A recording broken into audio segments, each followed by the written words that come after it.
estas charlas, estas jornadas que tuvimos. Fue como el último tema, que es el tema del DISPO o el distanciamiento social preventivo obligatorio. Bueno, voy a compartir, a ver, un PowerPoint que hemos presentado, a ver si sale bien. No se ve. Ahí está empezando a compartir, doctor. Bueno, no sé si ya se ve ver bien.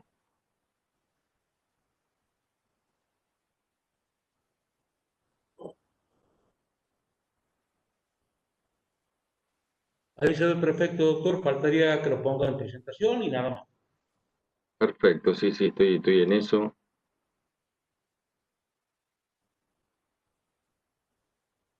Un segundo. Ahí está.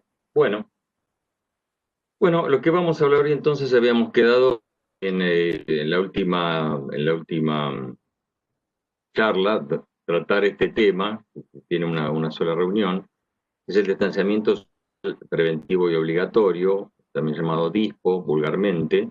Y lo que vamos a hablar es un poco el concepto, qué similitudes y diferencias tiene el distanciamiento con el aislamiento social preventivo obligatorio, cómo fue la aplicación segmentada por regiones, cómo se manejaron los estados subnacionales, provincias y municipios en cuanto a las facultades delegadas, qué fases tuvimos desde que comenzó esto en el mes de marzo, desde el aislamiento o rigidez sanitaria extremos a lo que buscamos que sea la nueva normalidad, en principio para cuando aparezcan ya las curas o las vacunas, los efectos jurídicos que tuvo el rebrote, los retrocesos, lo que llamamos la intermitencia, el avance de fases, el cierre de límites de fronteras, tanto nacionales como las interprovinciales e intermunicipales,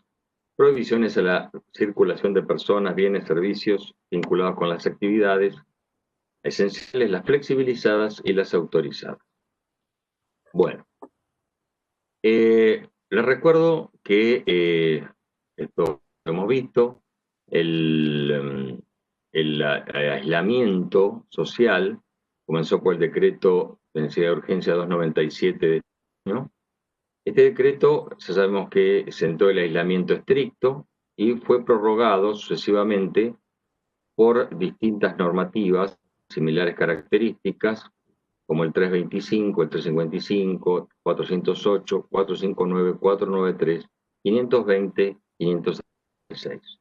Hasta ese decreto estábamos en aislamiento.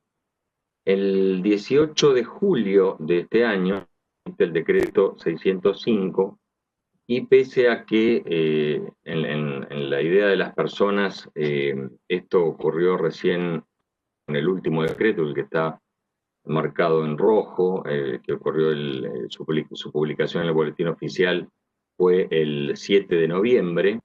En realidad, nosotros veníamos ya aplicando desde julio de este año, a través de este decreto 605, el distanciamiento social preventivo y obligatorio vinculado al aislamiento de acuerdo a la segmentación geográfica que estos decretos nacionales implementaron en todo el país.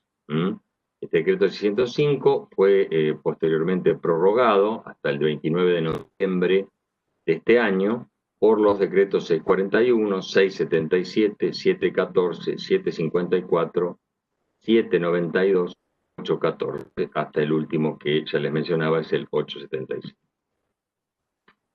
En este último decreto, desde el día 9 y hasta el 29 de este año, rige el distanciamiento social preventivo y obligatorio para personas que residen en aglomerados urbanos y en departamentos y municipios de las provincias o partidos de las provincias también, que tienen que reunir las siguientes características, o sea, para tener el DISPO. Los sistemas de salud deben tener capacidad suficiente para dar respuesta a la demanda sanitaria, es decir, suficientemente camas para lograr tratar, ya sea en los distintos niveles, las personas que padecen de esta enfermedad. En esos aglomerados urbanos no tiene que haber transmisión comunitaria sostenida del virus como segundo requisito, y esto lo habíamos hablado en la clase anterior. Tiene que haber un cociente, esto es una división, entre el total de casos confirmados de las últimas 2 semanas epidemiológicas cerradas, o los últimos 14, 15 días, algunos lo cuentan así, y el total de casos confirmados correspondientes también a las 2 semanas previas. El cociente, para estar dentro del distanciamiento, poder estar dentro de esta, tiene que ser inferior a 0,8. Para los que tal vez no me pudieron escuchar la clase anterior, si el indicador se encuentra entre un 0,8, o sea, el cociente, y el 0,2, se considera que hay una evolución estable de la región geográfica. Si es superior a 1,2, estamos ante una situación de permanencia del virus o de propagación del virus, y si es inferior a 0,8 se considera que está en descenso. Tanto no es necesario cumplir como requisito en esta fórmula matemática si el cálculo no es factible debido a la escasa o nula cantidad de casos, como también lo hemos comentado en el caso de las reinfecciones, que todavía no están medibles o no son mensurables en esta situación. En aquellos aglomerados urbanos, entonces, partidos o departamentos de las provincias que no cumplan con los 3 requisitos mencionados, las sanitarias, tanto nacionales como provinciales, hacen una evaluación de la situación y deciden en forma conjunta si aplican las fases del distanciamiento social o el aislamiento social. Esa es la realidad médica, que es lo que después dará los efectos jurídicos de cada situación. ¿Dónde rige actualmente? Bueno, pese a ser reiterativo, digamos que, y esto es un poco lo que hablamos al principio, que por eso considera que a partir del 875 existe el distanciamiento, lo cual no es así. Por primera vez desde la instalación de fases, el AMBA, o el aglomerado urbano que reúne a la Ciudad Autónoma de Buenos Aires y los partidos de la provincia de Buenos Aires, los 35 partidos que mencionaré, que son Almirante Brown, Avellaneda, Berazategui, Berisso, Ensenada, Escobar, Esteban Echeverría, Ezeiza, Varela, Las Heras, General Rodríguez, San Martín, Hurlingham, Ituzaingó, José Cepaz, La Matanza, Lanús, La Plata, Loma de Zamora, Luján, Marcos Paz, Malvinas, Moreno, Merlo, Morón, Pilar, Perón, Quilmes, San Fernando, San Isidro, San Miguel, San Vicente, Tigre, 3 de febrero y Vicente López, que es donde tenemos el 40% de la población, están en el sistema de distanciamiento. En la provincia de Buenos Aires, en el interior, todos los partidos de la provincia, con excepción de General Pueyrredón o Mar del Plata, como conocida, Bahía Blanca, San Nicolás, La Prida, Pila, San Cayetano, Balcarce, Casteles, Roque Pérez y Tandil, quedaron fuera de esta fase del distanciamiento. En lo que hace a la situación general del país, si bien se mencionan a todos los departamentos, estamos hablando de las provincias en su totalidad, tanto Catamarca como Corrientes, Entre Ríos, Formosa, La Pampa y Misiones están hoy en la fase de distanciamiento. Lo mismo ocurre con la provincia de Jujuy, Chaco, Córdoba, La Rioja, Mendoza, Salta y Tucumán. Por otra parte, existen otras provincias donde sabemos que existen divisiones, de acuerdo a la sostenida presencia y propagación del virus, como es en el caso de la provincia de Chubut, en las cuales Rawson sigue en aislamiento. En Neuquén siguen en aislamiento la ciudad de Neuquén, capital, Centenario, Cenillosa, Cutralcó, Plaza Huincul y Zapala. En Río Negro siguen, que toda la provincia sigue en distancia, con excepción de Bariloche, Dinahuapi, General Roca y Adolfo Alsina. Y en la provincia de San Juan también está en la fase de distanciamiento, con excepción de Rawson, Rivadavia, Chimbas, Santa Lucía y Capital. En el caso de San Luis, ocurre algo similar, con excepción de la ciudad capital y de General Pedernera. En Santa Cruz, con excepción de Río Gallegos, Calafate, Puerto Rosado y Caleta Olivia, que siguen en aislamiento, el resto de la provincia está en distanciamiento. En Santa Fe, con excepción de Rosario, la capital, General López, Caseros, Constitución, San Lorenzo, Las Colonias y Castellanos, que están en aislamiento, sigue la provincia en el estado de distanciamiento. Por último, Santiago del Estero, con excepción de la capital, Santiago Capital y La Banda, que están en aislamiento. Y finalmente, en Tierra del Fuego, están todos en distanciamiento, con excepción de la de Río Grande, que es la ciudad más importante de la isla Fueguina. Bueno, las personas que residen en lugares donde rige el distanciamiento no pueden, en principio, aún estando en distanciamiento, circular fuera del departamento o partido en el que residen sin el correspondiente certificado único de circulación que les permite trasladarse y que es requerido por las autoridades tanto sanitarias como policiales en los ingresos a estas zonas, si bien se ha detectado que hay una mayor flexibilidad en cuanto a este tipo de controles. E incluso en algunos casos, muchos municipios o departamentos han levantado prácticamente el control permanente que existía originalmente cuando inició esta pandemia. En los lugares donde rige el distanciamiento, los gobernadores y las gobernadoras pueden. Vamos a ver,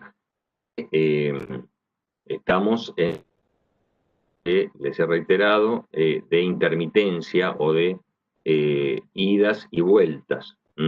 Todo dependiendo de los tres requisitos que hablamos al inicio.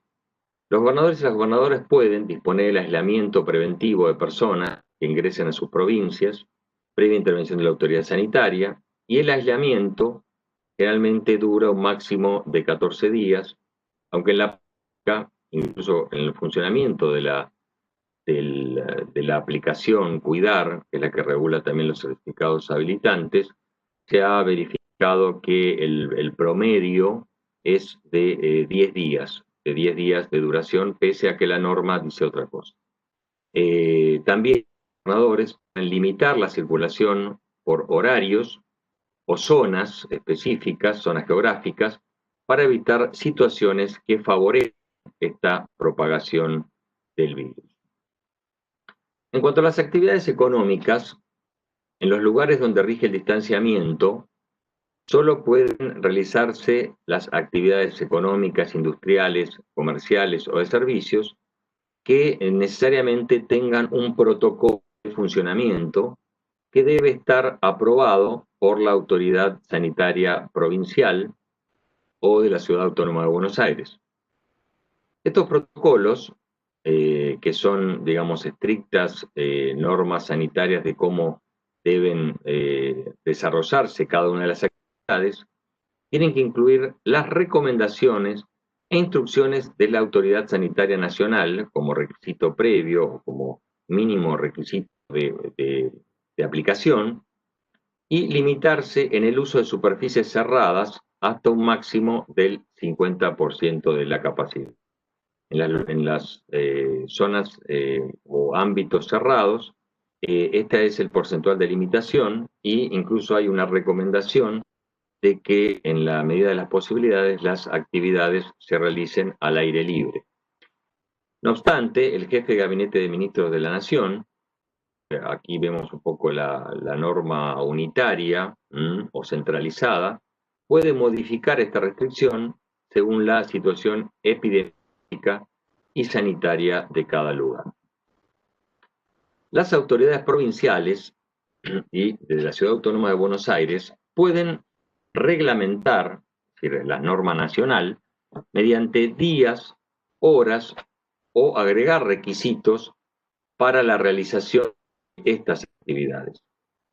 En el aglomerado del AMBA, la ocupación de las superficies cerradas en los establecimientos gastronómicos, por ejemplo, se ha ordenado o organizado para que tengan un 30% de la capacidad, y los ambientes, esto sí es lo que se requiere, deben estar adecuadamente ventilados mediante la apertura de las ventanas o ventilación en forma artificial.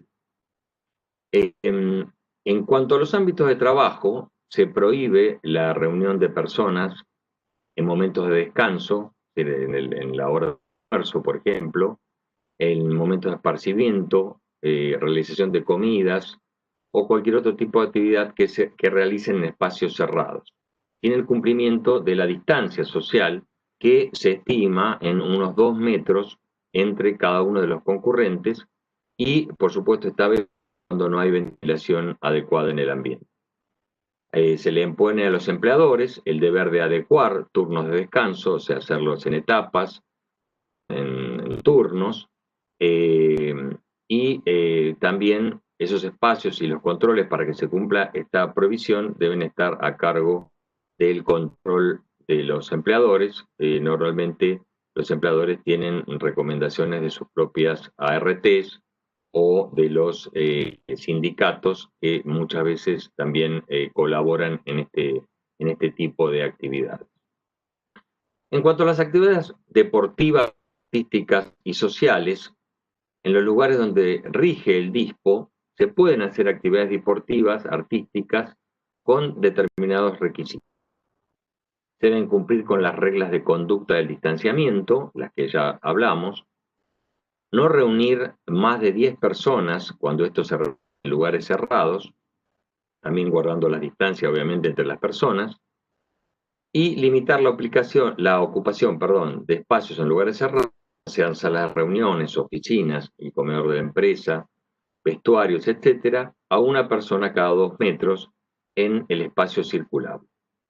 Para el cumplimiento de este requisito, obviamente ya hemos hablado, se pueden establecer zonas de reservas de espacio o establecer turnos para la ocupación de los lugares cerrados.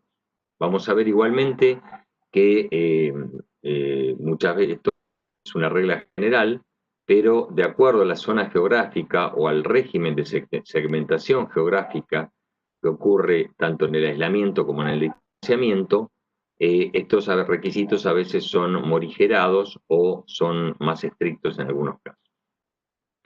La autoridad provincial, en el caso de que estamos conversando de las actividades deportivas, artísticas y sociales, deben dictar protocolos para la realización de cada una de estas, del desarrollo de estas actividades. Los protocolos deben recurrir mínimamente con los requisitos e instrucciones del Ministerio de Salud de la Nación y, ya hemos dicho, se pueden establecer horarios, días y otros requisitos que las autoridades provinciales consideren necesarios. ¿Cuáles son las actividades prohibidas que rigen en el distanciamiento? Y en que en algunos casos se pueden hasta asimilar a lo que ocurre con el aislamiento. Los eventos sociales o familiares en espacios cerrados, en el distanciamiento, y aún en los domicilios privados, cualquiera sea la cantidad de concurrentes, salvo los grupos convivientes, siguen estando prohibidas. Y la infracción a esta norma, que puede ser denunciada por vecinos, por terceros, a la autoridad, determina que se apliquen, así como ocurre en el aislamiento, los artículos 205 y 239 del Código Penal.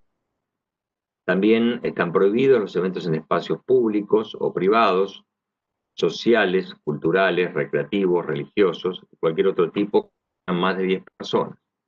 Los eventos, que ya mencioné, deben realizarse preferentemente, así lo señala la norma, en lugares abiertos o respetando el distanciamiento entre las personas, que debe ser de 2 metros como mínimo y repito, en lugares con ventilación adecuada. La práctica de cualquier deporte en que participen más de 10 personas o que no permita mantener el distanciamiento de 2 metros está prohibido en el área social, en el AMBA o en la Buenos Aires. No pueden realizarse prácticas deportivas en espacios cerrados, cualquiera sea el número de concurrentes. El caso del sigue todavía vedado, si bien se está flexibilizando en las zonas de veraneo, justamente por la estación.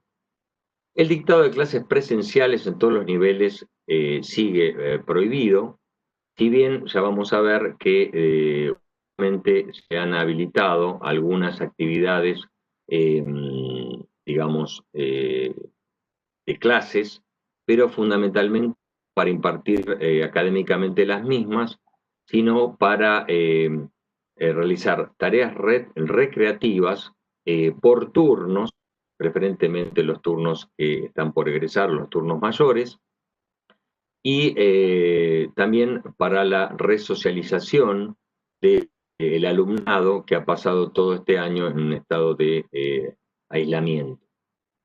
Aún los cines, teatros y centros siguen prohibidos, y bien en los medios y en lugares particulares o geográficamente determinados ha habido aperturas de cines y teatros, de autocines incluso también.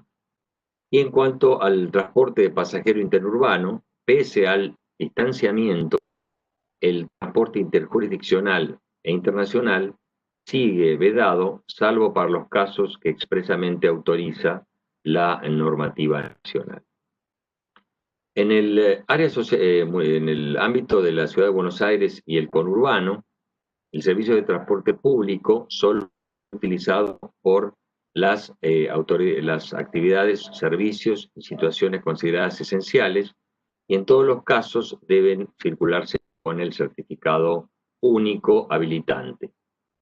Los trabajadores y las trabajadoras del sector público nacional, provincial y municipal que cumplen tareas en la zona de la Ciudad de Buenos Aires, en principio no deben concurrir a sus lugares de trabajo, salvo, y esta es la excepción, que sean, a través del dictado de un acto administrativo específico, sean convocados por las autoridades a cumplir con su actividad.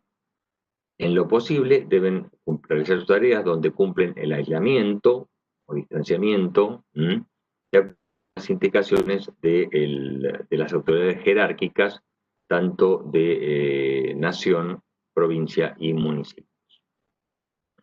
Aquí vemos también, reitero, el tema de la intermitencia de este tipo de normas, ya que el jefe de gabinete de ministros autorizar todo tipo de excepciones, obviamente mediante los protocolos respectivos para cada actividad.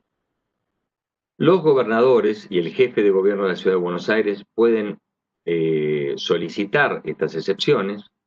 Todas estas excepciones deben cumplir con un protocolo estricto que incluya las recomendaciones e instrucciones como mínimo de la Autoridad Sanitaria Nacional, y para el dictado de este tipo de autorizaciones, la Autoridad Sanitaria Nacional, que en este caso estamos hablando del Ministerio de Salud, debe intervenir en la autorización. ¿Qué ocurre con los cambios de situación? Bueno, esto ya lo habíamos comentado la clase anterior. En el caso de una localidad donde rige el DISPO y no se cumplan con los parámetros sanitarios, por ejemplo, se realicen actividades fuera de los protocolos, las autoridades provinciales o el Ministerio de Salud de la Nación deben informar esta circunstancia al Poder Ejecutivo Nacional.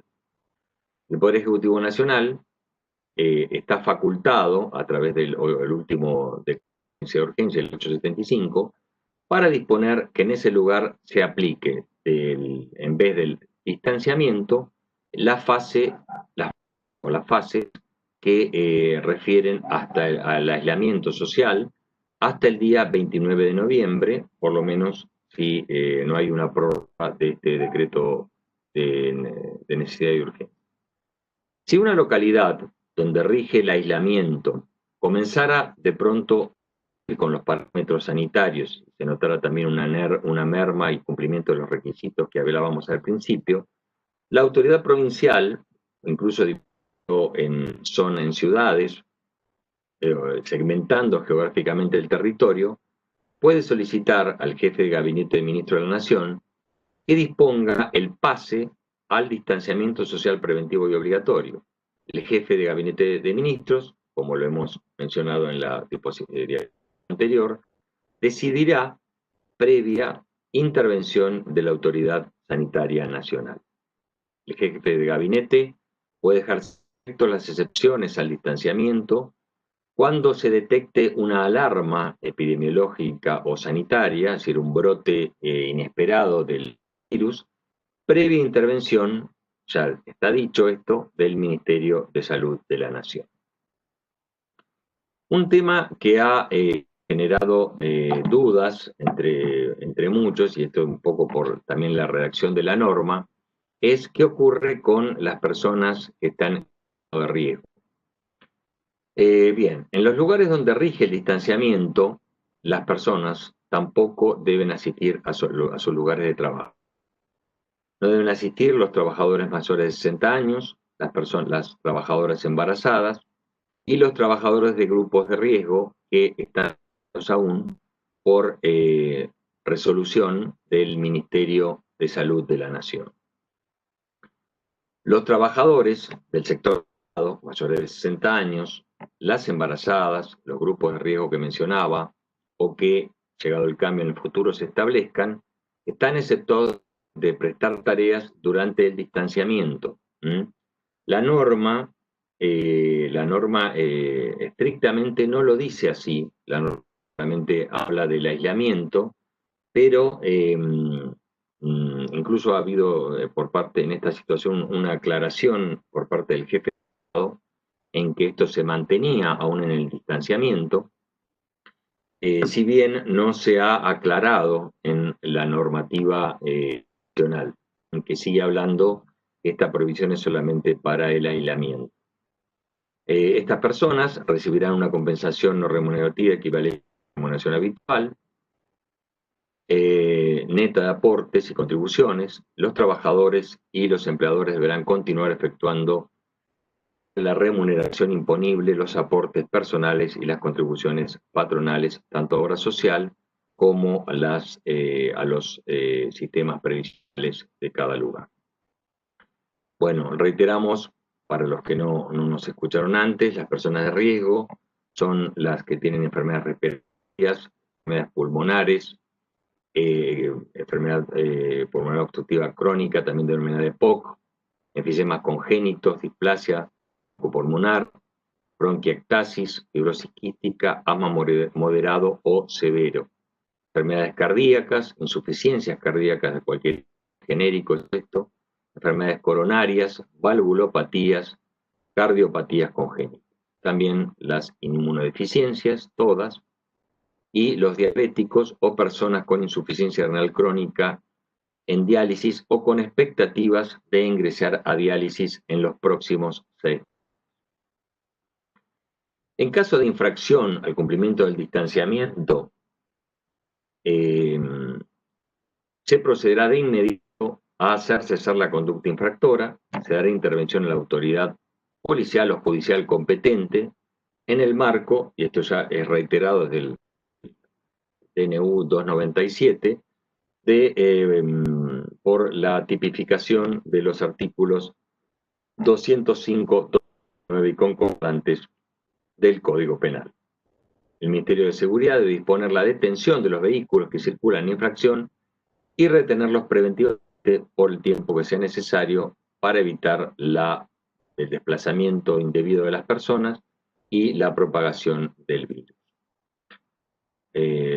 Para recordar nada más, el artículo 205 reprime al que violare las medidas adoptadas por las autoridades competentes para impedir la introducción o propagación de una epidemia. Y en el caso del 239, es aquel que resistiere o desobedeciere a un funcionario en el ejercicio legítimo de sus funciones, es decir, en el cumplimiento de este decreto, o a las personas que le prestan la sentencia a requerimiento de aquel o en virtud de una obligación legal, como lo impone la norma nacional. Bueno, ¿cuáles son un poco este sistema de fases que se fue implementando? Las diferencias que hay entre el aislamiento y el distanciamiento. Las medidas de cuarentena fueron graduadas en nivel nacional en 5 fases, dependiendo de la velocidad de contagio de cada lugar, y esto fue diagnosticado por la Autoridad Sanitaria Nacional. En principio, cuando se dictó en marzo de este año el decreto 297, nos encontramos en la fase 1. La fase 1 refiere a un aislamiento estricto a un estado de rigidez sanitaria. Esta fase 1 busca reducir al máximo la circulación de las personas y los contactos estrechos entre las mismas ante la falta de una vacuna o una cura contra el COV-SARS-2. Está prevista puntos de alta contagiosidad, crecimiento exponencial de los casos, como ocurría al inicio de la pandemia. Se impuso en todo el país de manera obligatoria y estricta a partir del 20 de marzo, que es cuando empieza a regir el DNU 297, y esto se mantuvo con estrictez hasta mediados de abril, en que comenzó una apertura a algunas actividades. No en la zona de la ciudad de Buenos Aires y el área metropolitana, sino en regiones del interior donde el virus circulaba con mucha menos potencia de lo que ocurrió en estos últimos tiempos. A partir de ese día, cada provincia quedó facultada a pasar de fases de mayor movilidad según la situación epidemiológica y la capacidad sanitaria. Luego de esta primera etapa, a partir del mes de abril, les mencionaba,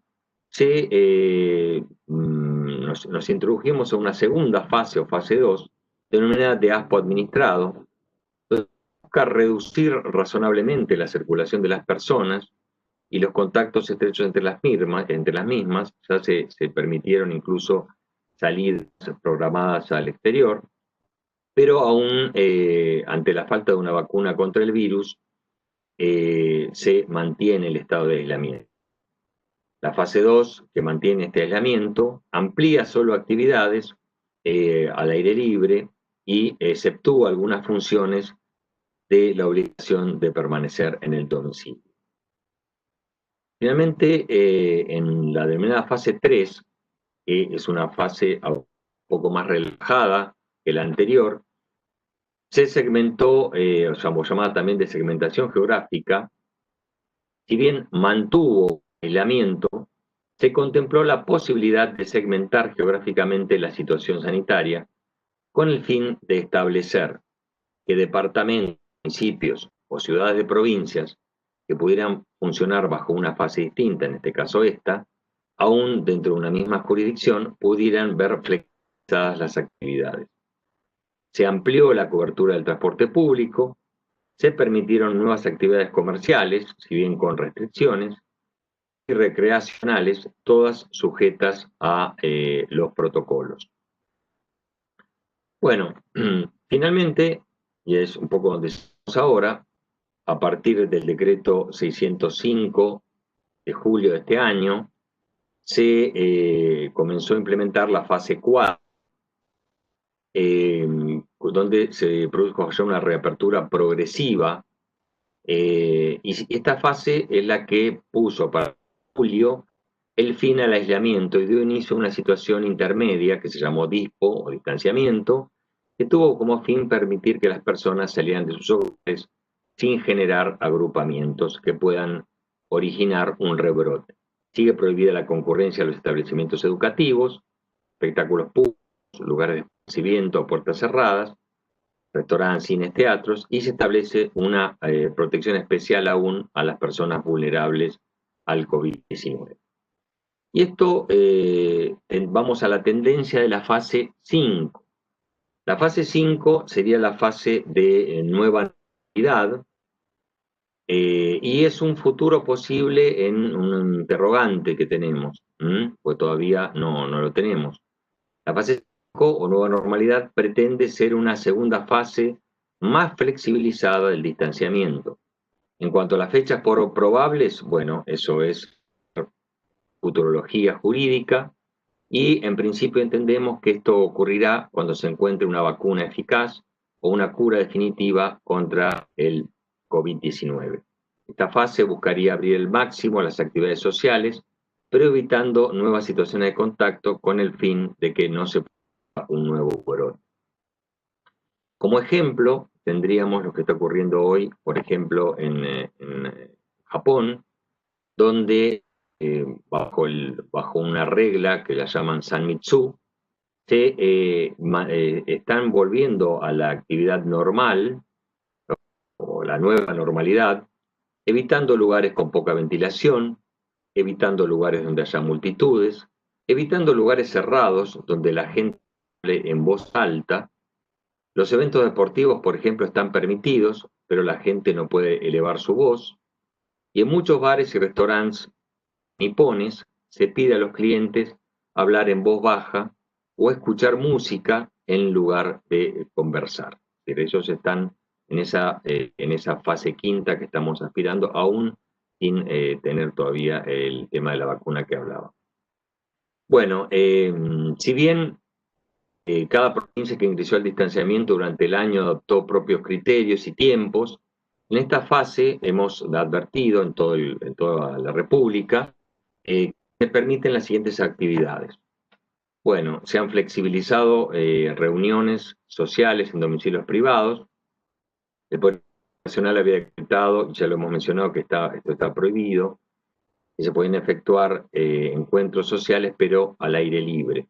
En la área metropolitana de Buenos Aires está la posibilidad de hacerlo en bares, con explicación de protocolos. O sea, nosotros mismos vemos muchas de estas actividades gastronómicas que al aire libre se permiten, y en el interior se guarda el distanciamiento de 2 metros.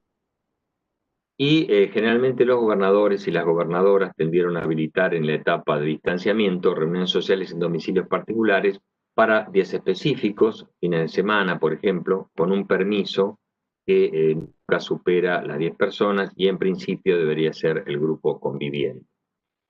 En cuanto a las actividades deportivas, grupales, amateur, en la etapa de distanciamiento, las provincias, de acuerdo a la situación epidemiológica de cada una, suelen habilitar actividades deportivas grupales de a 10 personas.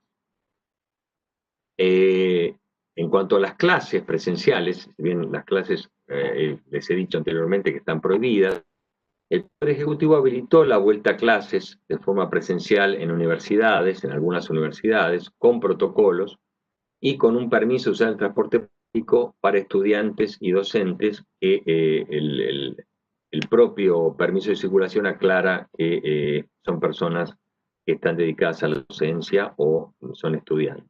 La Ciudad de Buenos Aires anticipó que todos los alumnos podrían volver a clases en aulas presenciales en las próximas semanas, de a turno y en algunas horas de la semana, y todo dependiendo del establecimiento. En el caso de la provincia de Buenos Aires o en el área metropolitana, aisladamente algunas escuelas. En el caso de Vicente López recientemente hubo una, pero solamente para tareas recreativas de socialización. En cuanto a los eventos públicos, se vuelve al tema de capacidad limitada y, digamos, el distanciamiento entre personas con los protocolos sanitarios.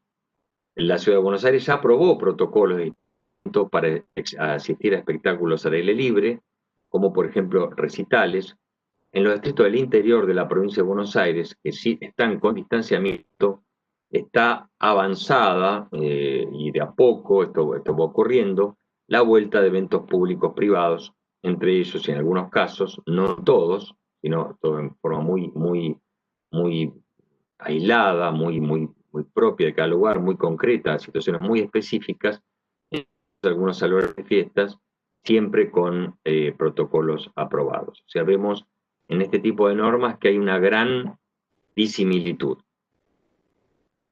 Bueno, en cuanto a los establecimientos gastronómicos, culturales y deportivos, que fueron los principales afectados por esta situación, notamos, de acuerdo, por supuesto, siguiendo los procesos jurídicos de cada provincia y nación, que aumenta la capacidad de asistencia presencial con topes para gastronomía, gimnasios, apertura de shoppings, museos, galerías, cines, centros de cultura independiente y teatros comerciales. Bueno, con esta exposición, por mi parte, doy por terminado esta parte de la charla y final, con el doctor Caro, responderemos algunas preguntas si es de su interés vuestro. Bueno, muchas gracias. Muchísimas gracias, doctor Ricardo Fabris.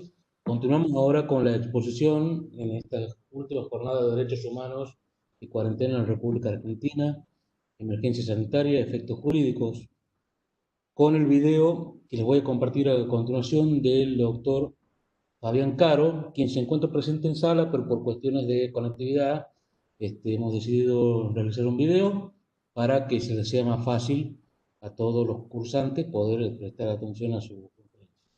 En instantes lo comparto.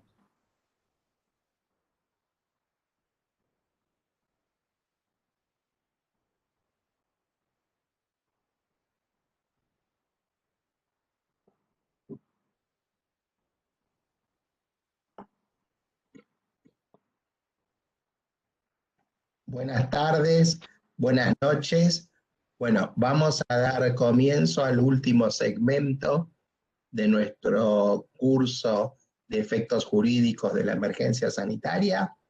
Y al respecto, luego de la muy interesante disertación a cargo del doctor Fabri, que nos explicó todo lo vinculado a las medidas de distanciamiento social, preventivo y obligatorio, vamos a adentrarnos en las perspectivas futuras que dejará presumiblemente esta emergencia sanitaria, la revisión judicial de hechos y actos de gobiernos acaecidos en el marco de la emergencia, control de convencionalidad y constitucionalidad, y vamos a hacer un análisis comparativo en retrospectiva con la crisis económica que sufrió la Argentina en los años 2001 y 2002, y desde ya con algo de doctrina y jurisprudencia, tanto de la Corte Suprema de Justicia de la Nación como de la Corte Interamericana de Derechos Humanos.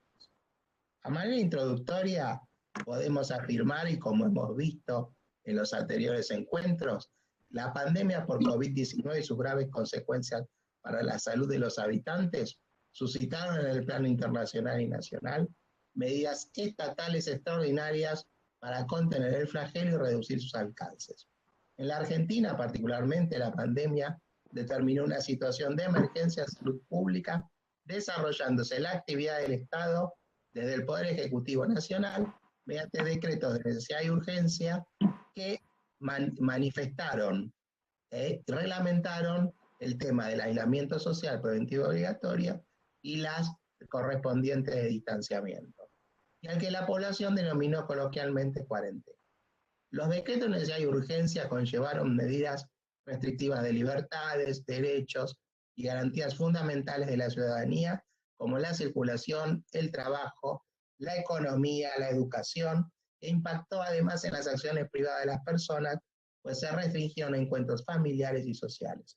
Estas medidas de emergencia impusieron confinamiento, distanciamiento social, utilización de máscaras, protocolos de higiene en espacios públicos y privados, entre otras disposiciones.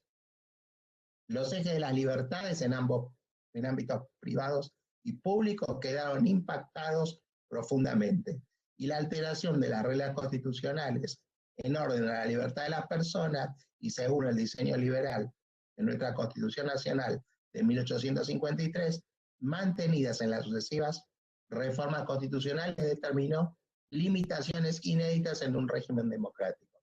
Esto no había sucedido con anterioridad durante la vigencia del Estado de Derecho, excluyendo épocas en que las libertades personales fueron cercenadas por implantación de estados de sitio. El Parlamento argentino estuvo prácticamente paralizado desde el mes de marzo de este año hasta mayo del corriente, en el que comenzó a sesionar con un procedimiento deliberativo mixto que combinó la forma presencial y el modo virtual facilitado por la tecnología. La paralización de actividades impactó también en los poderes judiciales, tanto federal como de las provincias, que en su gran mayoría motivaron la instauración de ferias judiciales extraordinarias.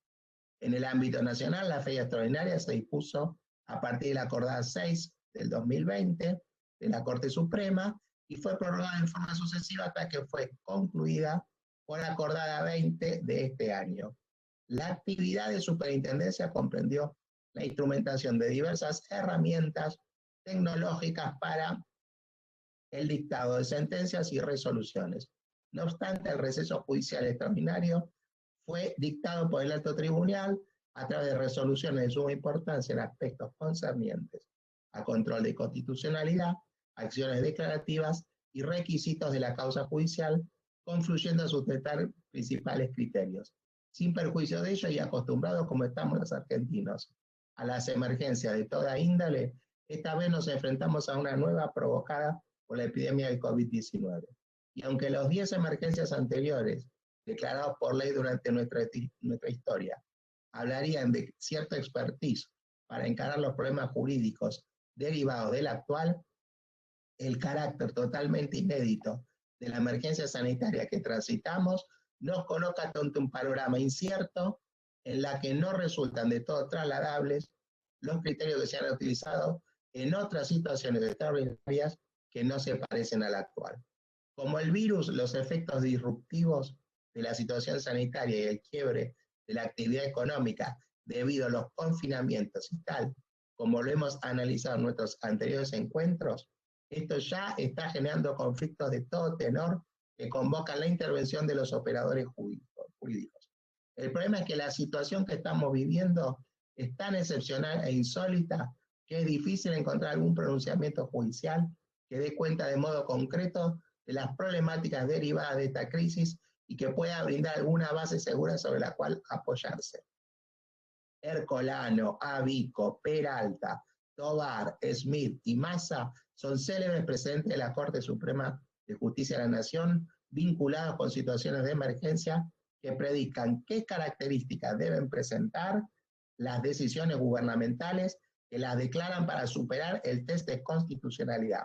No obstante, ninguno de ellos se ajusta a la situación epidemiológica que desató esta crisis, ni pondera lo extendido y diverso de las consecuencias económicas y sociales de esta excepcionalidad sanitaria.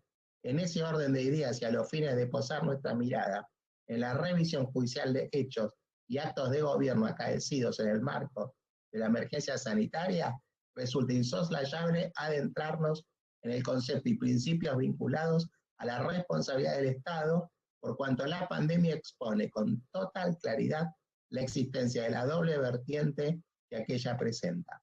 La clásica es la reparatoria o restaurativa, destinada a compensar los daños causados en la salud y los bienes de las personas por acciones u omisiones de cualquier órgano estatal. La segunda faceta es la prestacional o de servicio, en virtud de la cual se exige al Estado en sus 3 niveles de gobierno, nacional, provincial y de la Ciudad de Buenos Aires y municipal, intervenciones directas para satisfacer reclamos y necesidades de la sociedad que están siendo atacadas por el coronavirus e impedidas de desarrollar en mayor o menor medida sus actividades económicas de sustento por el aislamiento social preventivo y obligatorio. Ambas derivan de nuestra Constitución Nacional, artículos 19, 17, 16, 18, 28 y 75, inciso 22, y de las constituciones provinciales y de la Ciudad Autónoma de Buenos Aires, y cuentan con regulación legal a nivel nacional a través de la Ley 26.944 y en 7 provincias: Santa Cruz, Mendoza, Entre Ríos, Catamarca, Chubut, Santiago del Estero y Río Negro. Seguramente por una cuestión de tiempo, a nivel nacional, las demandas tienen un plazo de prescripción de 3 años que se cuentan desde la verificación del daño o desde que la acción está expedita. La responsabilidad reparatoria tardará un tiempo en llegar a los tribunales. Sin embargo, frente a actividades económicas quebradas, servicios sanitarios no brindados o prestados deficientemente, tanto enfermos de COVID como de otras patologías no atendidas, debido a la saturación del sistema de salud por la pandemia, pasajeros varados en el exterior y contratos públicos rescindidos o alterados por la emergencia sanitaria.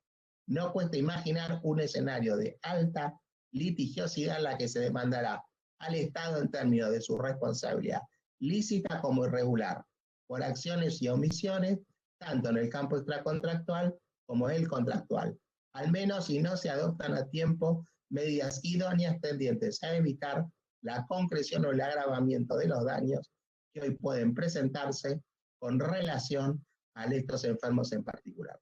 Un aspecto en lo que hay que pensar es si la aparición del coronavirus constituye un hecho fortuito que, recordemos, es aquel que no ha podido ser previsto, que habiéndolo sido, no ha podido ser evitado, de conformidad a lo que dispone el artículo 1730 del Código Civil y Comercial. Cuando media una situación de este tenor, el artículo 2 de la Ley 26.944 dispone que el Estado Nacional se exime de responsabilidad tanto en el campo lícito como ilícito, menos que por una ley especial asuma su responsabilidad. Seguramente cuando el virus mutó y apareció en Wuhan en noviembre de 2019, su surgimiento constituyó un caso fortuito. Para entonces la ciencia no sabía de su existencia ni de su contagiosidad y hoy desconoce muchos aspectos centrales de la conformación del COVID-19. Pero ya en marzo de 2020, luego de haberse diseminado en China y en Europa, la llegada del coronavirus a nuestro país era un hecho previsible, tanto así que ya se sabía que el virus podía ingresar al territorio nacional con los viajeros procedentes de tales destinos. Las medidas de aislamiento social, preventivo y obligatorio apuntaron justamente a evitar la expansión del virus, previendo su diseminación meteórica.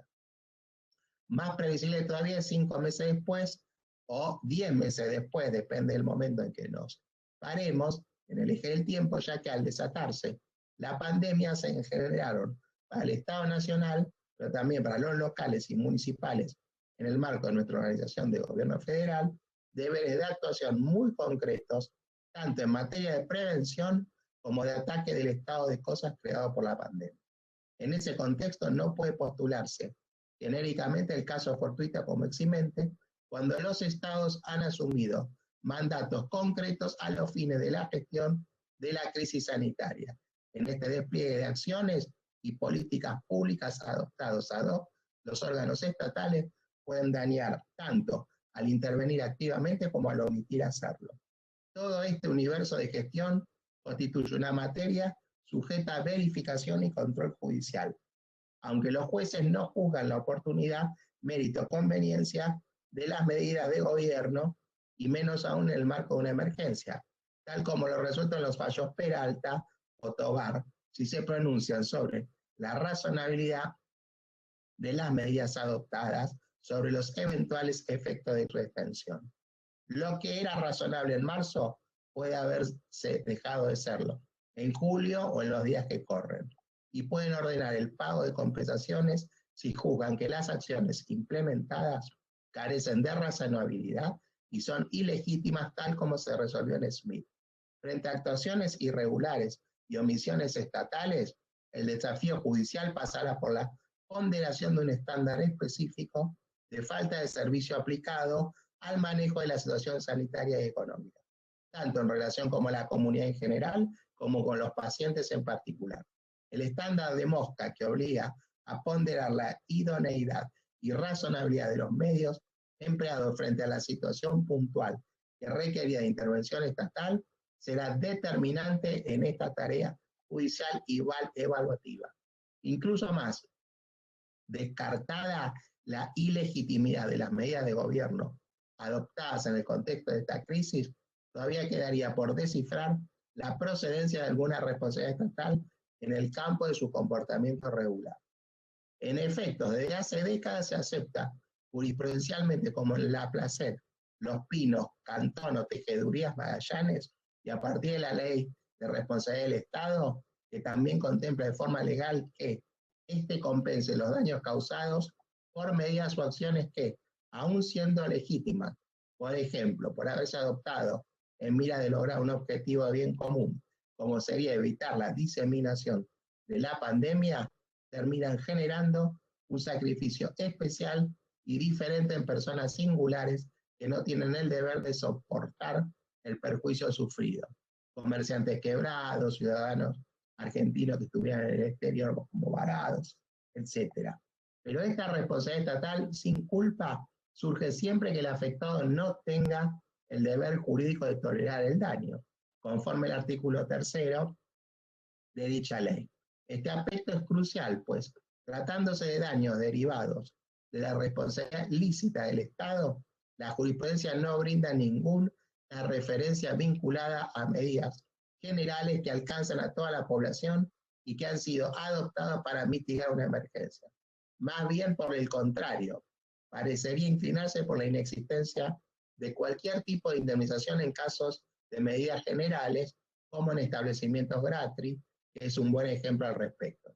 Máximo si se parte de la premisa bajo la cual suele manejarse la evaluación de las políticas públicas, en el sentido del ejercicio regular por el Estado de sus poderes propios, no constituye fuente de indemnización para los particulares. La cuestión del nexo de causalidad inmediato y exclusivo que exige el artículo 4 de la Ley de Responsabilidad del Estado tampoco es un escollo menor, porque, por ejemplo, parece difícil poder trazar una relación exclusiva entre el cierre definitivo de un negocio y la restricción por actividades impuestas por el DNU 297 y las normas similares que la sucedieron, puesto que, por ejemplo, cuestiones vinculadas con la solvencia financiera, el tipo de actividad concernida y la mayor o menor clientela previa a la pandemia también pueden ser cuestiones que operen para causar el cierre del comercio.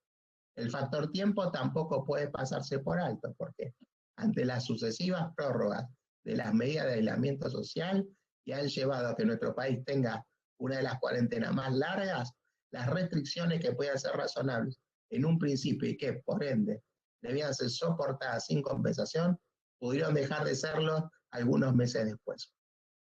Como se aprecia fácilmente, ante un universo fáctico tan heterogéneo, generalizar apriósticamente en estos casos la procedencia o improcedencia de la responsabilidad estatal es un error. Cada caso es diferente y lo que en un contexto resulte un accionar estatal razonablemente adecuado puede dejar de serlo en otro aparentemente semejante.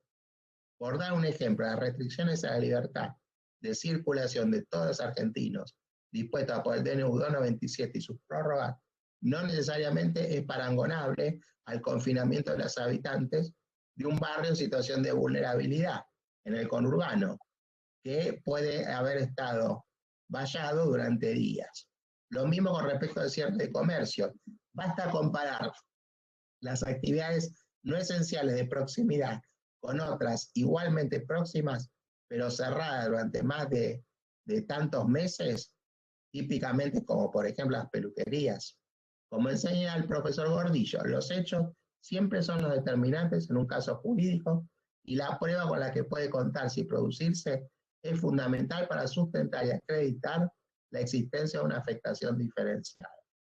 En definitiva, si bien todos los argentinos vimos restringidos algunos de nuestros derechos constitucionales, como circular, trabajar, a ver a nuestros seres queridos, esparcimiento, etc., y por ende tuvimos la obligación legal de tolerar esta afectación, para algunos esas restricciones han sido muchas más intensas que para otros y podría haber derivado en la pérdida de derechos singulares al punto de configurar un sacrificio especial que es el factor de atribución típico de la responsabilidad estatal en el terreno lícito, conforme el artículo 4 de la Ley de Responsabilidad del Estado ya referido.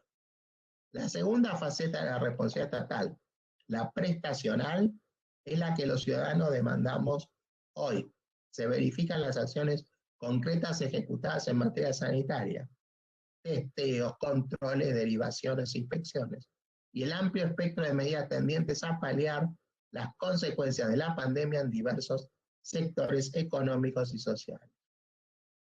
El ingreso familiar de emergencia, la provisión de suspensiones y despidos, los refuerzos de los comedores escolares, el programa de asistencia de emergencia al trabajo y la producción y los programas implementados de asistencia alimentaria dan cuenta de esta faceta.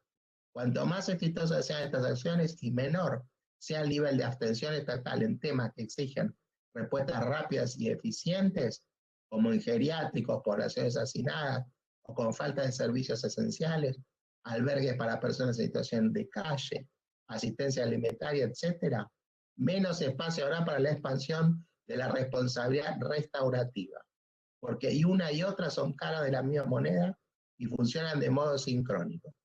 Esta responsabilidad se dirime más en el territorio que en los tribunales, aunque estos últimos son caja de resonancia de acciones de amparo, cautelares autónomas o autosatisfactivas, que canalizan demandas sociales tendientes a efectivizar prestaciones y prevenir la causación de daños. Amparos para reclamar elementos de protección personal, para exigir testeos en geriátricos, en instituciones de salud mental, para aplicar plasma a internados por COVID, etcétera, etcétera. Obviamente los efectos de la pandemia no se circunscriben a lo que podría eventualmente exigirse a los estados. En el ámbito de las relaciones privadas, la epidemia y las medidas de aislamiento social obligatorio han impactado tan fuertemente que una vez atravesado el pico de la enfermedad, es necesario recomponer el tejido social en las múltiples dimensiones que han sido impactados por esta emergencia. Cuotas alimentarias, regímenes de visita o de revinculación, contratos de trabajo, alquileres, cadenas de pago deberán ser definidos, etcétera, etcétera. En el ámbito del derecho privado, los abogados, tanto comercialistas, laboralistas, de familia, estamos llamados a ser los héroes de la hora, pero con un importante matiz.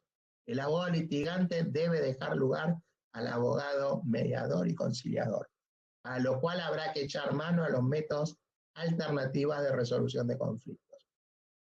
Si verdaderamente se pretende resolver problemas, en lugar de generar entuertos, se necesitará transitar negociaciones francas, con creatividad y flexibilidad para ajustar pretensiones y cooperar en la búsqueda de soluciones equitativas, haciendo uso tal vez de la noción del sacrificio compartido y el ajuste razonable de las prestaciones de ellos.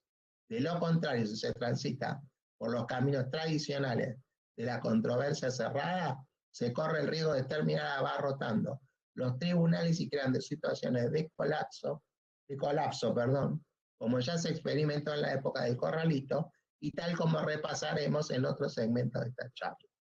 Esto aplica tanto al ámbito privado como al público, pues cuando cesen los aplausos al personal de salud, una vez que la situación sanitaria se encuentre controlada, desafortunadamente aflorarán los reclamos y con ellos las limitaciones del proceso contencioso administrativo tradicional. Es hora de animarse a explorar la aplicación de métodos alternativos de resolución de conflictos también a las demandas que involucren al Estado, y en aras de encontrar soluciones más ágiles que permitan cerrar esta fase histórica y encarar sin demora la de la recuperación económica y social. La emergencia económica declarada antes que la sanitaria por Ley 27.541 recomienda explorar otros caminos menos tradicionales que evitan las tensiones e inflexibilidad características del proceso judicial, máximo en los que interviene el Estado. Por otra parte, los confinamientos han demostrado que se está en una primera y promisoria etapa de trabajo electrónico y ello también abarca los tribunales y oficinas judiciales. Las herramientas están disponibles, por lo que urge encarar reformas estructurales de procesos judiciales y procedimientos administrativos que no se ajusten a la hora que se viven y a las posibilidades tecnológicas con las que se cuenta. Veamos ahora algunos aspectos relevantes del control de constitucionalidad y convencional que seguramente incidirán en la revisión judicial de los actos vinculados con la emergencia sanitaria. Para ello, cabe analizar en el marco de este trabajo la interrelación entre la noción y los alcances de la supremacía constitucional del derecho argentino con el impacto en el derecho internacional de los derechos humanos y su incidencia en el control de constitucionalidad con el advenimiento del control de convencionalidad.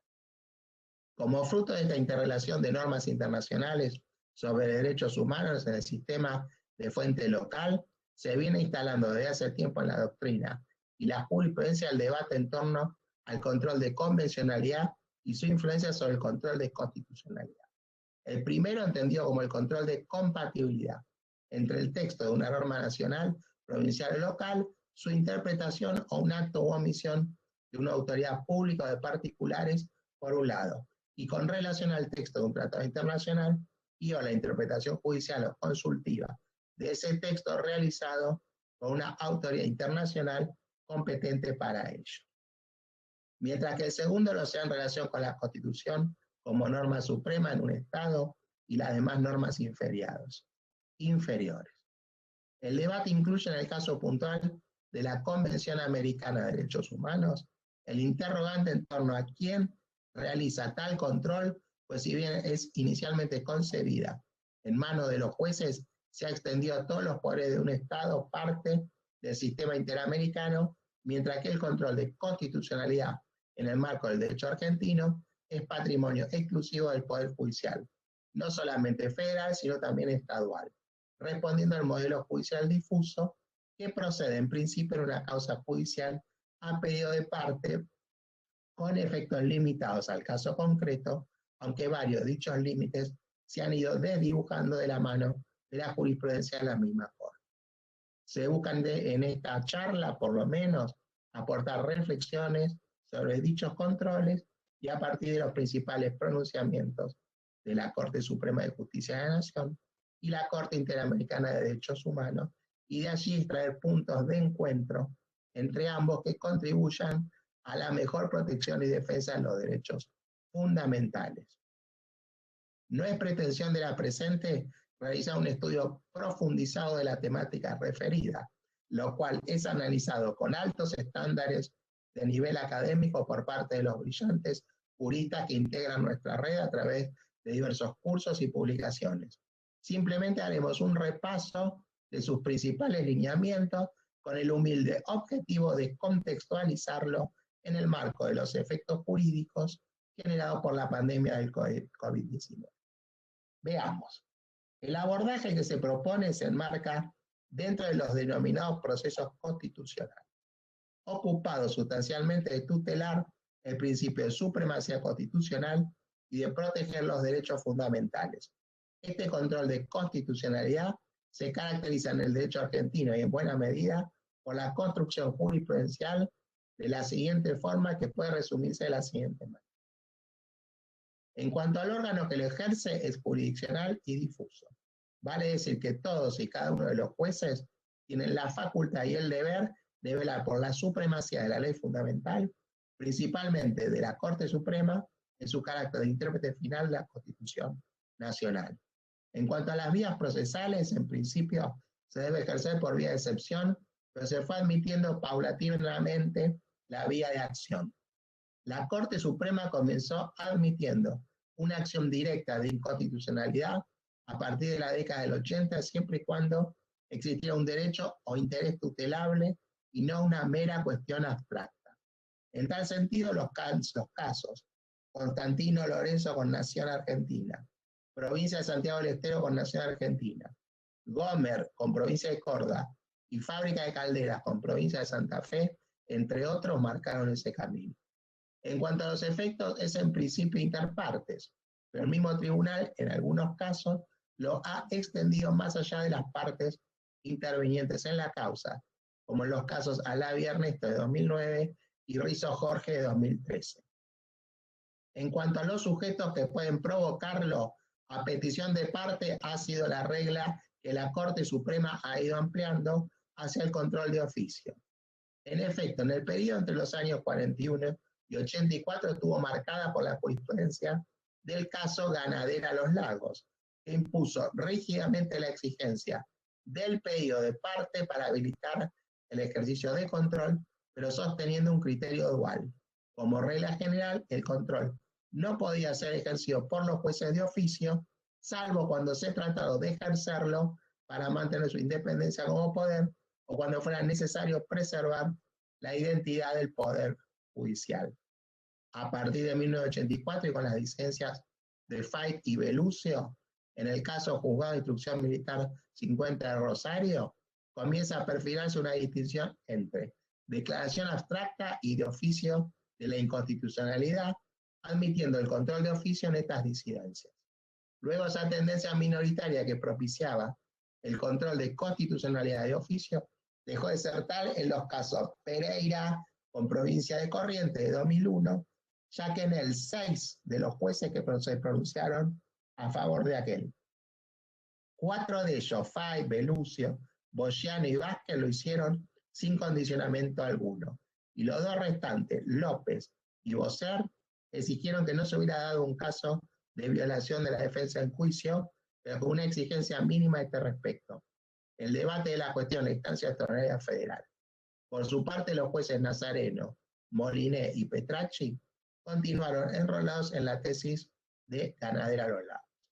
Las dudas comienzan a disiparse cuando el Superior Tribunal le toca resolver el caso Banco Comercial de Finanzas sobre quiebra de 2004, ya que el voto mayoritario lleva la firma de 6 magistrados, razón por la cual aparece como una mayoría insusceptible de ser modificado aún con la incorporación de los magistrados faltantes. Finalmente, cabe destacar que en el caso Rodríguez Pereira con Ejército Argentino sobre daños y perjuicios de 2012, la misma Corte, siguiendo el criterio anteriormente mencionado, admitió la posibilidad de que los jueces declaren de oficio la inconstitucionalidad de una norma jurídica. En el caso declaró inconstitucional el artículo 76, inciso sexto, apartado C, de la ley 19.101, por cuanto dicha normativa establece una indemnización única para el personal, alumnos y conscriptos que como consecuencia de actos de servicio presenten una disminución menor del 66% para el trabajo en la vida civil y no brinda en consecuencia una reparación integral del daño, a diferencia de lo que ocurre al aplicar el sistema de derecho común que contiene pautas que exceden la mera incapacidad. Además, en dicho caso, la Corte hizo una referencia expresa al control de convencionalidad, ya que admitió que si, según los fallos del Tribunal Regional, la procedencia de tal control es de oficio, para los tribunales nacionales, mal podría impedirse que esos mismos tribunales ejerzan similar examen con la finalidad de mantener la supremacía constitucional, aunque para el ejercicio del control de constitucionalidad sin que medie pedido de parte existen requisitos que lo delimitan, tales como que debe tener lugar en el marco de las competencias de los magistrados judiciales y de las regulaciones procesales correspondientes. Y ello no implica invalidar el conjunto de reglas que ha elaborado a lo largo de su actuación institucional relativa a las demás condiciones, requisitos y alcance del control de constitucionalidad. Queda claro que el voto de la mayoría reafirmó la procedencia de oficio, tanto del control de constitucionalidad como el de convencionalidad. Con la reforma de 1994 se agregó un elemento más en la línea de control de oficio, y es la referencia al examen de constitucionalidad en el amparo, artículo 43, última parte, primer párrafo, que viene a reafirmar la atribución de todos los jueces de declarar inconstitucionales las normas en las que se funde el acto u omisión lesiva sin distinguir de qué se trate o qué tipo se trate. En el control de convencionalidad, la Argentina ingresó en el llamado sistema Interamericano de Protección a los Derechos Humanos, con la ratificación y aprobación de la Convención Americana de Derechos Humanos. Desde entonces ha ido tomando cuerpo el llamado control de convencionalidad, que supone una traslación del control de constitucionalidad. Es decir, así como la supremacía de la Constitución requiere que se controle para que sea real y efectiva, se ha sostenido que la supremacía de la Convención exige también que se lleve a cabo igual control. La tarea consiste en juzgar en casos concretos si un acto o una normativa de derecho interno resultan incompatibles con la Convención, disponiendo en consecuencia la reforma o la abrogación de dicha práctica o norma, según corresponda, en orden a la protección de los derechos humanos y la preservación de la vigencia suprema de tal convención y de otros instrumentos internacionales fundamentales en este campo. Igualmente procede en el supuesto que el Estado no haya cumplido con el deber de adoptar disposiciones de derecho interno, tal como marca el artículo 2 de la Convención, para garantizar efectivamente el ejercicio de los derechos humanos reconocidos en la misma, por lo cual la Corte, por vía jurisdiccional, impone al Estado tomar medidas legislativas o de otro carácter para satisfacer semejante finalidad. Se entiende que la doctrina del control de convencionalidad es un instrumento importante para elaborar un jus comum en materia de derechos humanos dentro del sistema regional de la convención citada. Importa uno de los supuestos más significativos de penetración del derecho internacional público en el derecho constitucional y el subconstitucional de los países del área. Merced a esa tesis, la Corte Interamericana tiende a perfilarse también como un tribunal regional de casación que busca unificar la interpretación jurídica de los países plegados al modelo y que abarca en el ámbito interamericano más de 400 millones de habitantes. El control de convencionalidad desempeña un doble papel. Por un lado es represivo, puesto que obliga primeramente a los jueces nacionales a inaplicar las normas internas, incluso las constitucionales, opuestas al referido pacto y a la interpretación que sobre dicho pacto ha realizado la Corte Interamericana. Por otro lado es constructivo, ya que también los obliga a interpretar el derecho doméstico de conformidad al pacto y a su interpretación por la Corte Interamericana. Es la interpretación armónica o adaptativa del derecho local con el pacto y la exégesis dada al pacto por la Corte Interamericana, y que conducen a desechar las interpretaciones de derecho nacional opuestas al referido pacto y a la manera en que fue entendido por la Corte Interamericana. Supone lo que se ha llamado interpretación conforme, es decir, una interpretación de la Constitución conforme a la Convención, por lo que si una cláusula de una Constitución nacional o una norma subconstitucional permite, por ejemplo, 2 o 3 interpretaciones, el operador deberá preferir la que coincida y no la que se oponga a la Convención. La doctrina del control de convencionalidad fue insinuada por primera vez en los votos del juez de la Corte Interamericana, Sergio García Ramírez, en los casos Mirna Mac Chang con Guatemala, Tibi con Ecuador, y por el pleno de dicha Corte en el caso Almonacid Arellano versus Chile, del 26 de septiembre de 2006. Trabajadores cesados del Congreso con Perú, del 24 de noviembre, y la Cantuta versus Perú, del 29 de noviembre del mismo año. En el primer caso se sostuvo: la Corte es consciente que los jueces y tribunales internos están sujetos al imperio de la ley y por ello están obligados a aplicar las disposiciones vigentes en el ordenamiento jurídico. Pero cuando un Estado ha ratificado un tratado internacional, como la Convención, sus jueces, como parte del aparato del Estado, también están sometidos a ella, lo que los obliga a velar por que los efectos de las disposiciones de la Convención no se vean mermados por la aplicación de leyes contrarias a su objeto. En otras palabras, el Poder Judicial debe ejercer una especie de control de convencionalidad entre las normas jurídicas internas que aplican en los casos concretos y la Convención. En esta tarea, el Poder Judicial debe tener en cuenta no solamente el tratado, sino también la interpretación que del mismo ha hecho la Corte Interamericana, intérprete último de la Convención. De los principales fallos del tribunal, con sede en San José de Costa Rica, que han sido analizados con mayor profundidad en otros trabajos cursados de nuestra red se extraen algunas pautas de interpretación en torno al control de convencionalidad. Se basa en el principio de buena fe, en el cumplimiento de los contratos o compromisos y en el de pacta sunt servanda, en concordancia con el artículo 27 de la Convención de Viena sobre Derechos de los Tratados de 1969. Además, en los principios pro persona, de progresividad, universalidad, proacción, favor libertatis, principio de posesión preferente de los derechos fundamentales y en su fuerza expansiva.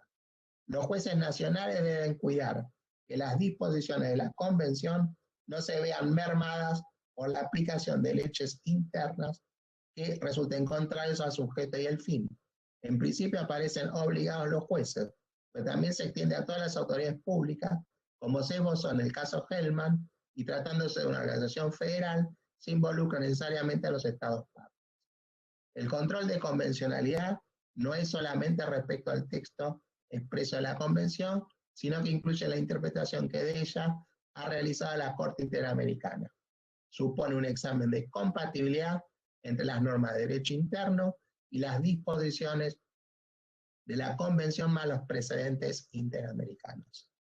Comenta Hitters que si los preceptos domésticos, sean legislativos o de cualquier otro carácter, y las prácticas estaduales de cualquiera de los tres poderes no protegen debidamente a las libertades fundamentales enunciadas por el derecho internacional, la nación debe adecuarlas y en su caso suprimir aquellos que desbordan el esquema o crean lo que corresponda, concretando el deber general del Estado de adecuación de las reglas, artículo 1.2 y segundo de la Convención. Estamos llegando ya al final de nuestro tiempo. Voy a hacer una breve comparación con la crisis económica en los años 2001 y 2002 padeció la República Argentina y los efectos jurídicos y las enseñanzas que la misma dejó en materia doctrinaria y jurisprudencial. Por eso, a los fines de vislumbrar las perspectivas futuras en cuanto a los efectos jurídicos de la emergencia, nos haría falta compararla con la inusitada gravedad de la crisis económica de los años 2001 y 2002 y las medidas de emergencia que se tomaron, en especial desde el decreto 1000 del 1 de diciembre de 2001, que estableció lo que se denominó el corralito financiero. Solamente se hace un breve repaso a cómo la Corte encaró el tema del derecho a la propiedad en relación a la restricción de los depósitos financieros. Primero, con máxima premura en el caso Smith, que fue fallado el 1 de febrero de 2002, cuando todavía no se había dispuesto a la especificación de los depósitos, sino la restricción de su disponibilidad y la reprogramación para su devolución. La Corte dijo que las medidas implementadas implicaban una violación de los artículos 17 y 18 de la Constitución Nacional, en tanto desconocían el derecho de las personas a disponer libremente de su patrimonio, no advirtiéndose proporcionalidad entre el medio elegido y el fin propuesto con su implementación para conjurar la crisis, lo que no significó una simple limitación a la propiedad privada, sino que coadyuvaba su privación y aniquilamiento, transponiéndose el límite del artículo 28 de la Constitución. En su momento este fallo fue muy criticado, dado que, a tenor de la doctrina que emanaba de los precedentes de la Corte hasta ese momento, difícilmente podía hablarse de medidas que aniquilaran derechos de propiedad, ya que al dictarse el fallo todavía no se había dispuesto a la especificación de los depósitos bancarios, lo que sucedería 2 días después del fallo por vía del decreto 214 del 2002. Y estaba vigente aún la promesa de preservar el capital en divisas extranjeras de la ley 25.561 y una reprogramación para su devolución, variable según el monto, que en el peor de los casos no superaba los 3 años y 8 meses. Este plazo, a la luz de los precedentes de la Corte, no podía considerarse irrazonable, toda vez que en Peralta había avalado el canje de plazos fijos por bonos amortizables en 10 años y había convalidado la ley de consolidación de deudas número 23.982, que dispusiera la cancelación del pasivo del Estado con bonos a 10 y 16 años. Y al disponerse la especificación por el decreto 214, la cuestión tuvo un nuevo ingrediente, la alteración de la moneda de origen en la que se habían hecho los depósitos. La medida fue acompañada por el ajuste del SER, que era una medición por el índice de precios al consumidor, más un interés mínimo fijado por el Banco Central, ajuste que tuvo por objeto compensar en alguna medida la pérdida por la especificación. Se suponía que partiendo de 1,40, la devolución del ahorro ajustado de esa manera mantendría el poder adquisitivo del dinero en el mercado interno, dado que los precios de los bienes no aumentarían en igual medida que la devaluación de la moneda. Ese fue el argumento fundamental esgrimido por el Poder Ejecutivo, el Banco Central y los bancos en los amparos para defender la constitucionalidad de la medida. Quedó así planteado el núcleo central del problema. El contenido esencial de derecho a propiedad en el caso estaba dado por el respeto a la identidad de la moneda con que las imposiciones habían sido hechas o por la identidad entre el poder adquisitivo del dinero al momento de esta y al de su devolución. A favor de la primera tesis estaba el texto de los artículos 617 y 619 del Código Civil vigente en aquel entonces, que equiparaban las obligaciones en moneda extranjera con las obligaciones dinerarias, disponiendo que se cancelaban dando la misma especie de moneda y cantidad, además de la que había dispuesto expresamente la Ley 25.466. La segunda se sustentaba en un criterio realista. Si los bienes en el mercado interno no habían aumentado al mismo ritmo que la devaluación de la moneda, el poder adquisitivo del depósito mantenía su integridad si podían comprarse bienes del mismo tipo y cantidad. En los años 2002 y 2003, en gran medida esto fue así, y es bien conocido que muchos ahorristas que en esos años recuperaron por vía de amparo sus depósitos, con lo que antes compraban un inmueble adquirieron no menos de 2. Recién en 2004, al ritmo del resurgimiento económico del país, los inmuebles y los automóviles comenzaron a recuperar de a poco el valor en dólares que tenían antes de la devaluación. El tema entonces estaba centrado en la validez constitucional de la especificación, quedando como cuestión menor el problema de la restricción de la disponibilidad y la devolución reprogramada a partir de marzo de 2003. La cotización del dólar estadounidense se comenzó a estabilizar en torno a los 2,90 pesos por dólar, y al mismo tiempo que los precios internos aumentaban, lo que implicaba un incremento mensual del SER. Era públicamente sabido que, luego de los nuevos cambios en la composición del tribunal, no había consenso interno en cuanto al tratamiento de la especificación de los depósitos. Mayoría difícil de arribar, habida cuenta del precedente del voto del doctor Zaffaroni en Bustos, pero por el mero paso del tiempo con tales variables económicas fue posible que la Corte dictara un nuevo pronunciamiento avalando la especificación, pero con distintos fundamentos por parte de sus miembros.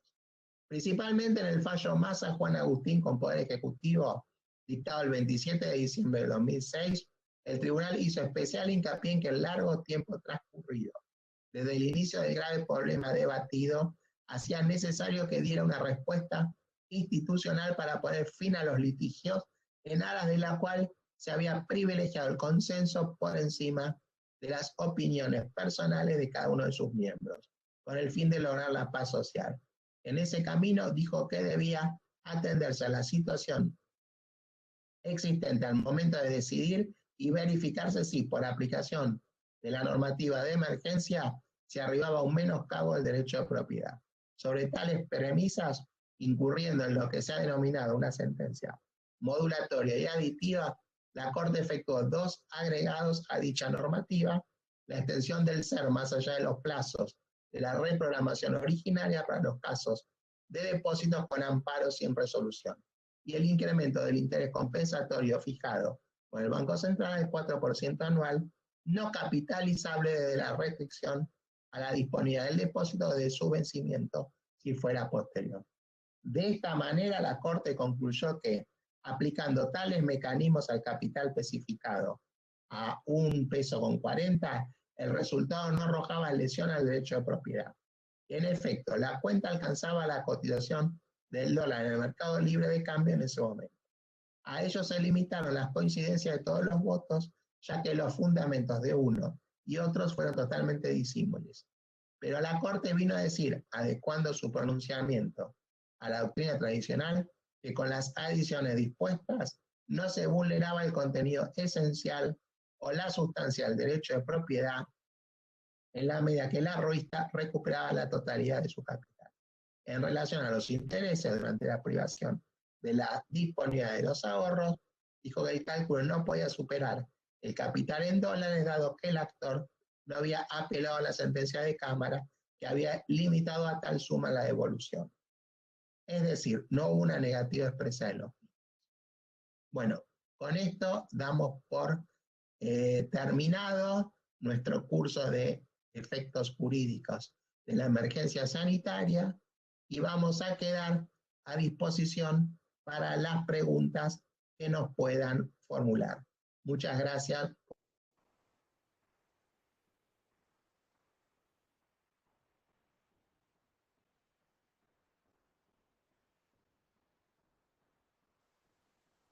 Bueno, buenas noches. Así pasaba entonces la disertación de los profesores Ricardo Fabris y Fabián Caro. Queda abierta la sala para preguntas a los disertantes. Por favor, van a tener que habilitar sus micrófonos y realizar la pregunta al aire.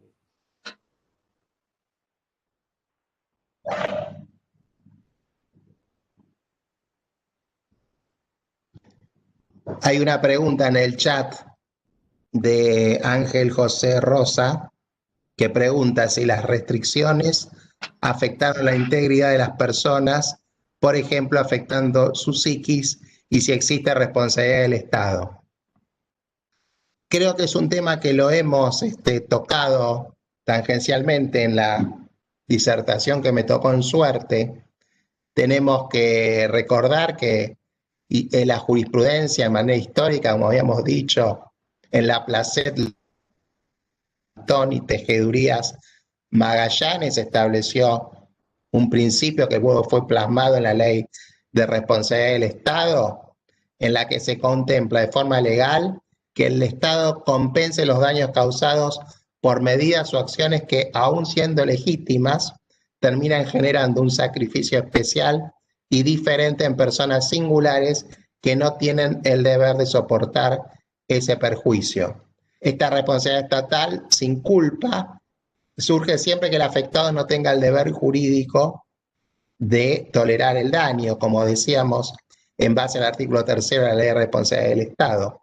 Este aspecto es crucial, pues tratándose de daños derivados de la responsabilidad lícita del Estado, la jurisprudencia no brinda ninguna referencia vinculada a medidas generales que alcanzan a toda la población y que han sido adoptadas para mitigar un estado de emergencia. No sé si esto responde un poco a la pregunta del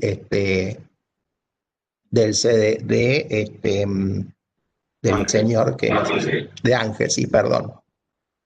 No sé si está en la sala, si se da por respondido, quiere que le aclare algo. Hola, sí. Hola, ¿qué tal? Doctor, buenas noches. Sí, no, está bien. El tema está en que, bueno, evidentemente si una persona le ha afectado su psiquis, en principio, creo que en la primera clase se había dicho que las limitaciones no pueden afectar derechos convencionales y entre ellos estaba la integridad de las personas. Y correcto. Calculo yo que si afectó la psiquis, lo estaría traspasando. Está bien. El tema está en que, por ejemplo, si una persona se volvió media demente, por decirlo de alguna manera, a causa del aislamiento, digo, ¿existiría responsabilidad del Estado en ese caso?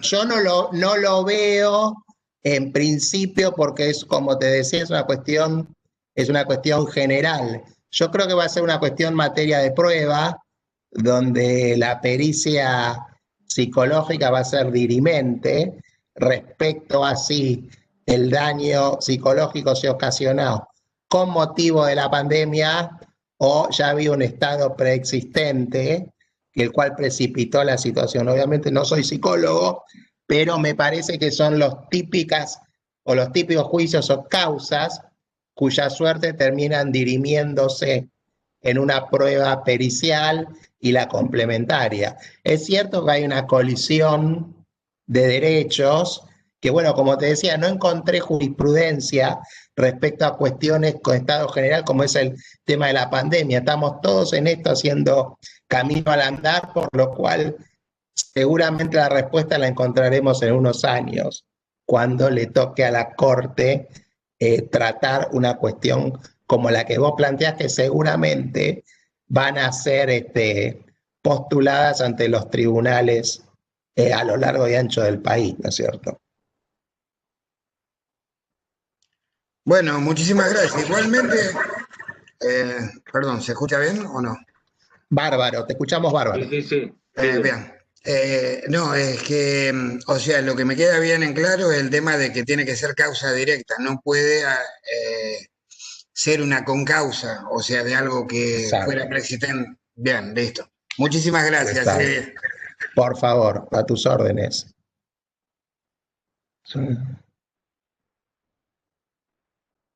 ¿Alguna pregunta más?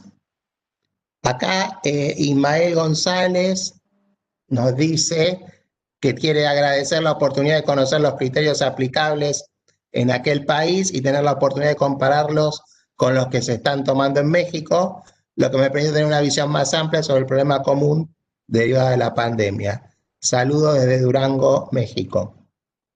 Hay otro de muchas gracias, excelentes ponencias, saludos cordiales desde Ciudad de México. No sé si alguien más tiene algún comentario, alguna pregunta que hacernos antes de dar por finalizado el curso.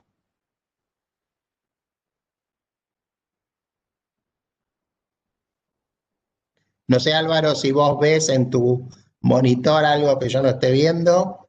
Doctor, no.